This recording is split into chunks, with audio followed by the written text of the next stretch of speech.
はい、皆さんこんにちは、羽賀紀之です。はい、今回はですね、ミニバイクからロードレースに、途中から上がってると思うんですけど、その時の経緯を、根掘り葉掘り聞けたらなと思うんですけれども。はい、そうですね、僕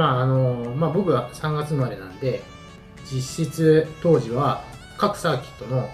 ライセンスを取らなくては、ロードレースには出れなくて、で、当然その鈴鹿サーキットとかは大きいバイクで走るコースは走れなかったから、それとプラス小型免許がミニマムなくちゃいけなかったのか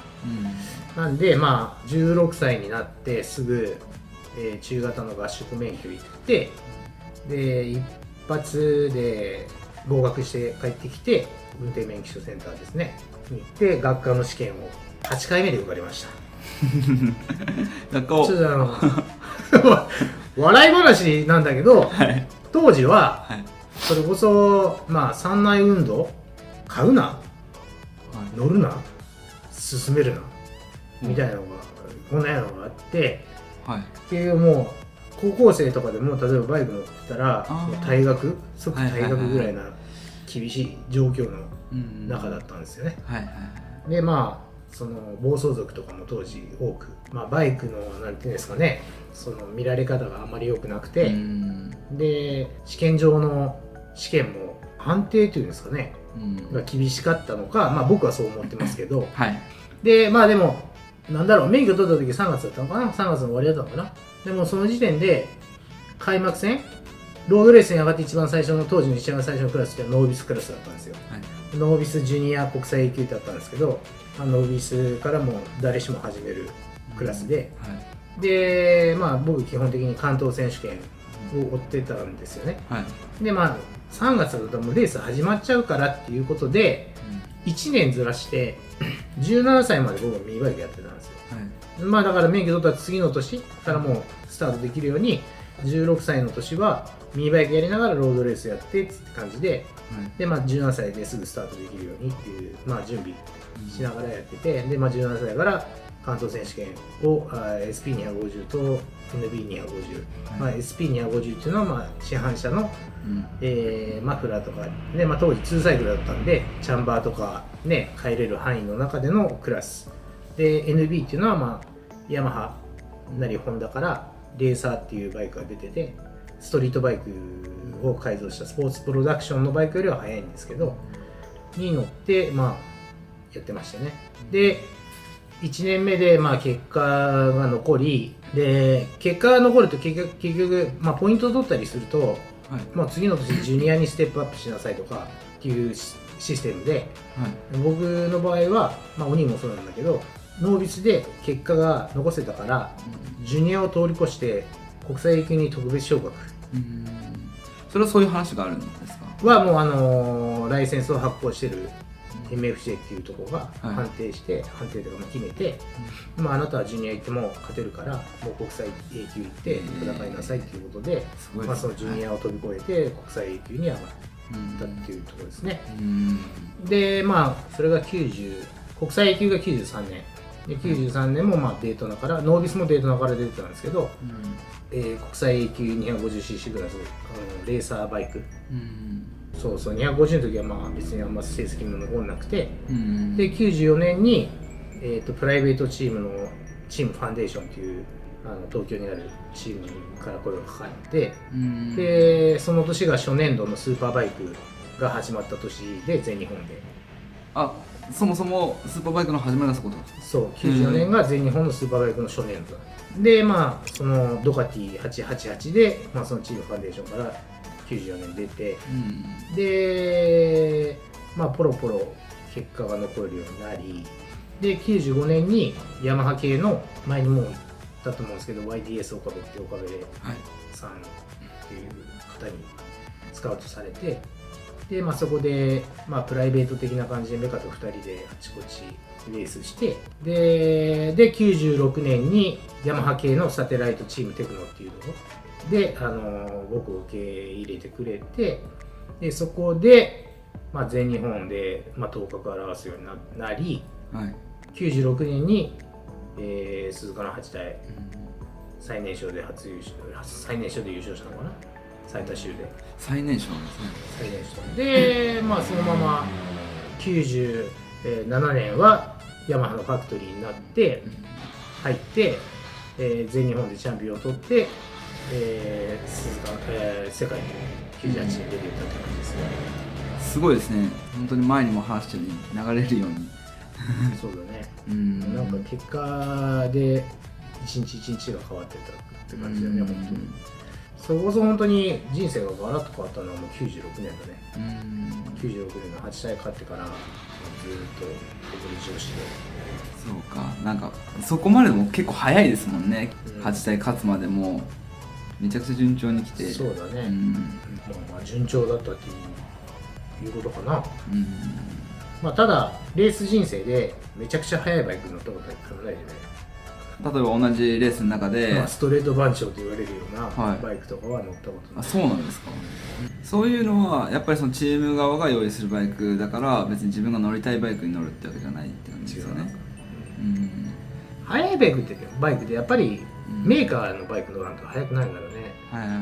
ファクトリーバイクっていうのがないと、ファクトリーの上を走れるってなかなかやっぱないから、ファクトリーのバイクを差し置いてっていうのはないから。途中からファクトリーになってるわけじゃないですか。97年ね、まあ97年でも96年ぐらいからもうファクトリーバイクだったんだけど、まあチームはサテライトだったけど、俺はサテライトチームでバイクはヤマハのファクトリーバイクだったっていう。そうなんですね。でもまあそこはもう技術と気合で勝っていく感じですか。だって相手には速い人っているわけですもんね。速いバイクなんてやっぱね、やっぱ勝ちたいっていう気持ちが多分すごかったんだろうね。まあ本当にこんちくしょうだってあいつにできて俺にできることはないみたいな。93年から8体出てるんだけど、まあ、やっぱり8体もねファクトリーが出てる以上ファクトリーのバイクに乗らな勝てんなっていうのはもう分かってたんだけど、ね、どこの馬の骨か分からんのがやつがファクトリーバイク乗せて8体出させてくれさって無理な話だから、まあやっぱファクトリーに入らなきゃダメだっていうところがあったんだけど、その96年、まあ、そのチームテクノっていうチーム僕が在籍してる時に、まあ、言ったらもうヤマハと直系だから、ファクトリーじゃないんだけど、まあ、中身はファクトリーみたいな感じの体制、表向きにはファクトリーとはできないけどみたいな感じだったんで、ね、やることはまあ同じような。そうでまあ96年の8体の事前テストが当時はレースまでに3回ぐらいあったのかな。でその時にまあ僕も呼ばれてて、まあヤマハは外人アメリカ人の選手とか連れてきてたから、まあ合同テストで一緒にテストするじゃないですか。でその時にそのまあ8体一緒に組んだ最終的に一緒に組んだコーリン・エドワーズがまあなんか鋼隆起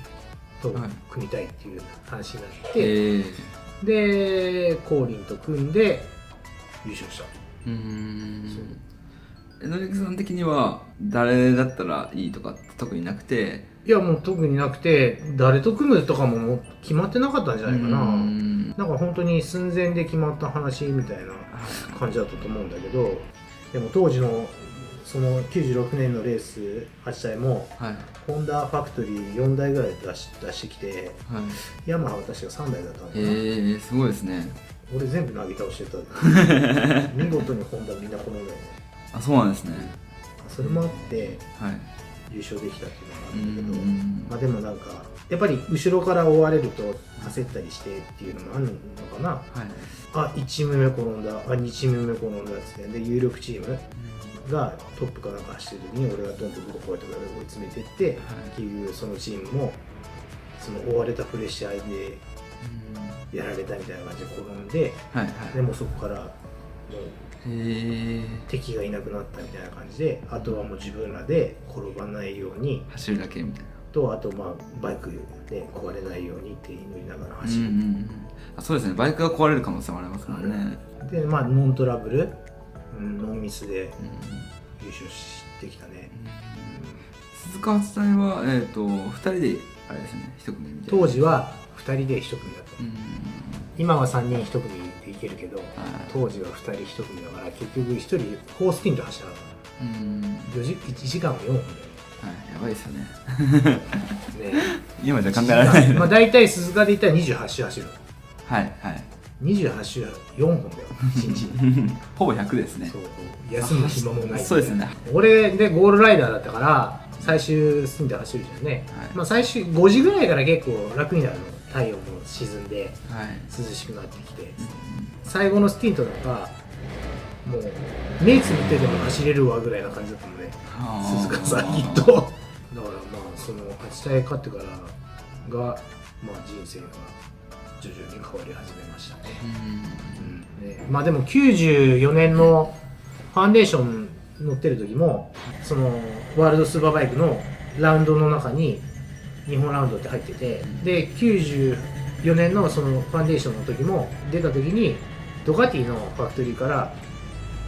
オファーがあったの実は俺。だけどお金持ってこいって言われた。ああそういうことですね。3000万だか4000万来れるかみたいな話だったから、そんな全然ねえわっつって、今から稼ごうとしたのに。逆にあれなんですね。そう金くれるなら入れちゃっていいよみたいな感じなんですね。で98年から世界に出て、で1年目で6勝したのかな。はい、で98年の暮れにホンダの HRC からオファーがあって、はい、まあその話も断り、はい、ヤマハに残り、2000年の終わりにももう一回ホンダからオファーがあったんだけど、それも断り。それはやっぱあれですか、その金額面とかですか。なんかまあまあいろいろあった。金額面もあったし、なんかまあその当時のいろんなしがらみというかがあって、逆にヤマハへの思いとかもまあそういうのも当然あったし、まあ2回とも HRC のオファーを断ってしまい、はい、まあ俺のバイク人生の中でホンダのバイクでレースすることはないだろうなってそこで確信を持ちみたいな。で2001年かな、1年 GP の 500cc に行って、で2002年から MotoGP が始まるっていうことで、じゃあ2001年スーパーバイクと GP じゃあ走るコースは一緒のとこもあるけど違うコースもあるから、2001年じゃあ500でとりあえずコース GP のコースを慣れてもらって、はい、2002年からね MotoGP のバイクでスタートできるようにっつって言われてたんだけど、それこそノービス以来2サイクルのが乗ったことなかったから、はい、500乗っても僕は成績出せる自信ないですよっつってヤマハに言ったら、でまあとりあえず慣れるあれで、まあ練習がてらみたいな感じ、はい、重要なのは2002年から MotoGP でのバイクで戦ってもらうっていうあれだからって、で分かりましたっつって、はい、で2001年500で走ったけど、まあ、結果残らんのね、はい、2001年の暮れぐらいにもう来年どうするっていう話になって、はい、MotoGP のバイク出してくんないんですかって言ったら、いやもうそういう話もなくなってそうなんですか言われて、で250でも乗るかとか言われて、いやいやいやまあ僕からしたらお前なめとんのかみたいな、はいはい、でじゃあもういいですっつって、でたまたまね同じタイミングでアプリリアから俺欲しいっていう話になって、でじゃあもうアプリリア行きますっつって、でアプリリアからオファーされた金額も当時ヤマハでもらってる金額よりも良くて、あそうなんですね、はい、じゃあもう行きますっつってさよならっつって、ヤマハを蹴って、でまあアプリリア2年やって2年契約だったから2年やって、スーパーバイク、に参戦してるチームからオファーがあって、はい、じゃあそこで走るよっつって、で2005年にまたヤマハが戻ってこいっつって、でヤマハに戻って56784年間そのヤマハにいて、まあ2008年のサマーブレイクの前に話した時にヤマハからの評価がそこまで良くなく、トロイ・ベイリスでオーストラリアのスーパーバイクでチャンピオン2回取ったのかな、選手がもう引退するということで、はい、その俺が抜けた場所に羽賀紀之取れってドカティのファクトリーね、はい、に話になってて、はい、でまあ、確かにドカティのファクトリーから来年うちに来ないかっつってオファーが来てて、いやでも、まあ、ヤマハとの話をしっかりまとめてからじゃないと返事はできないって言ってて、で、まあ、こっちもヤマハとしっかり話をしようとしてたんだけど、サマーブレイクに入っちゃって、8月いっぱいヤマハのその契約の人と話がつかず、でもドカの人たちは熱いオファーがもう毎週のようにね、出してきてくれて、でそのドカティのオファーの金額もそのヤマハの例えば9年残るとした時の金額よりも上回ってたから、まあその時にてめえの人生てめえで切り開いていくしかないからなと思って、だからええわと思ってもうドカティに決めた。でドカティ2009年10年いて、でまあそこから若い子たちもポロポロ出てき始めて、勝ち目がなくなってきたなって自分でも感じ始めてきて、でなんかもういいかなみたいな感じではいたんだけど、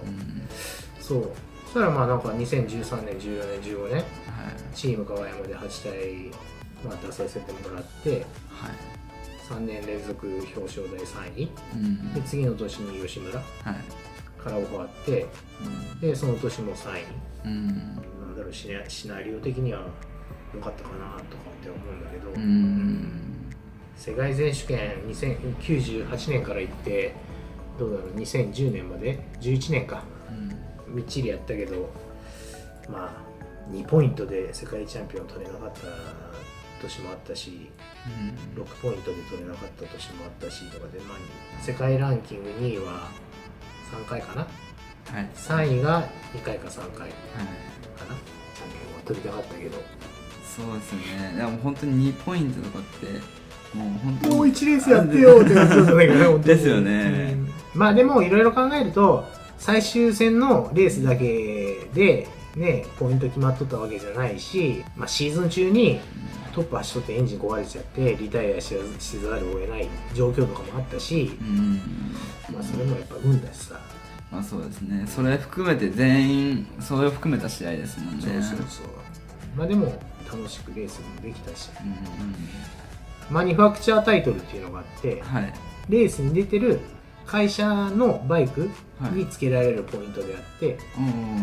当時ヤマハのバイク乗ってたらヤマハがもうマニファクチャータイトルチャンピオン、別でライダーチャンピオン、ライダーのランキングっていうのがあって、そうマニファクチャータイトルはヤマハでは2回ぐらい取ったんじゃないかな。でドカティも多分取ったと思うんだけど、ライダーはチャンピオンが取れなかったけどマニファクチャーは取ることができたね。それも大きいことだからね。そうですね、ありがとうございます。なんかミニバイクから上がってからの流れを、今聞いたんですけど、多分そのレース一つ一つずつには多分もっと細かいストーリーというか例えば8体のこの人と組んで、この人はどういう人だったとか、そういう話も多分いろいろあると思うんですけど、ちょっと時間なので、またそのレースごとの細かい話はまた今回この辺にして、次回お願いします。お願いします。ありがとうございます。すいません。はい、失礼します。